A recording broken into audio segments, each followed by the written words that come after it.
Let me bring in Graham Lloyd, who knows this stuff backwards. He's the environment editor at The Australian. Now, Graham, we're not going to quibble with the Bureau's figures, but you just don't know, do you? Because they're talking about this as being pretty much an average summer, but we know, of course, that all the summers in the early part of last century, they've revised most of those temperatures backwards through their homogenisation program. So what do we do? Do we count this as a cool summer or smack on normal? Well, Chris, I think always the best thing is to look outside the window and see what's going on.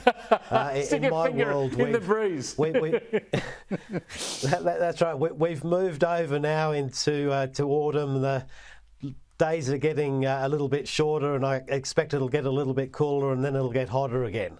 The tyranny of averages is a pretty difficult thing because it's an average for everywhere. So in a sense, it means pretty much not very much at all. Yes, indeed. I can tell you the ocean is still warm.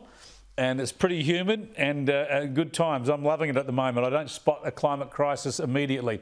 Now, I want to talk to you about renewable energy and the energy debate. This is all, of course, driven by climate policy.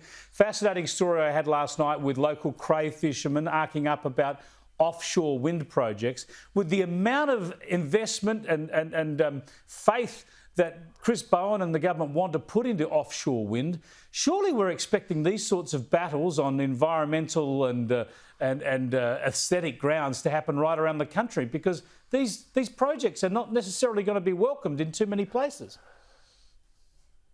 They're not small, and they're not going to be welcomed where we try to put them. I think this is the lesson from everywhere in the world.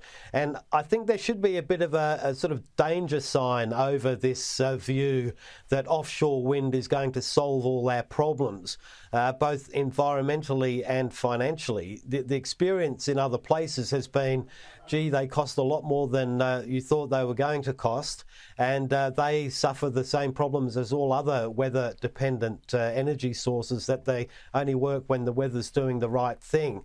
It's interesting that the whole notion that there's a free lunch here, the environmental impact from renewable projects, particularly ones at such a large scale, is something that's going to have to be confronted.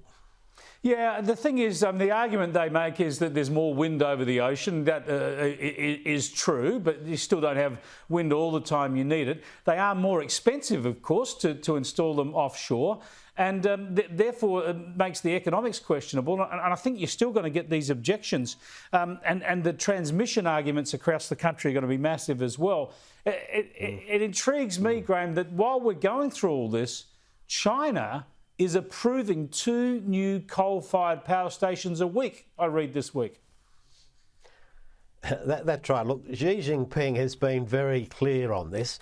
We are going to use the stuff that works to get us through to the other side, where we've worked out how to do it another way. He's quite prepared to install a lot of renewable capacity, and certainly to sell all the renewable energy facilities and hardware to the rest of the world. But he's made no bones about the fact that China is all in on coal until they've really sorted out how they're going to maintain their industrial production through some new system. And as you've referred to earlier in the show, nuclear is high on the list. Yeah, it's just the reality, and we seem to be pretending in this country that's not happening.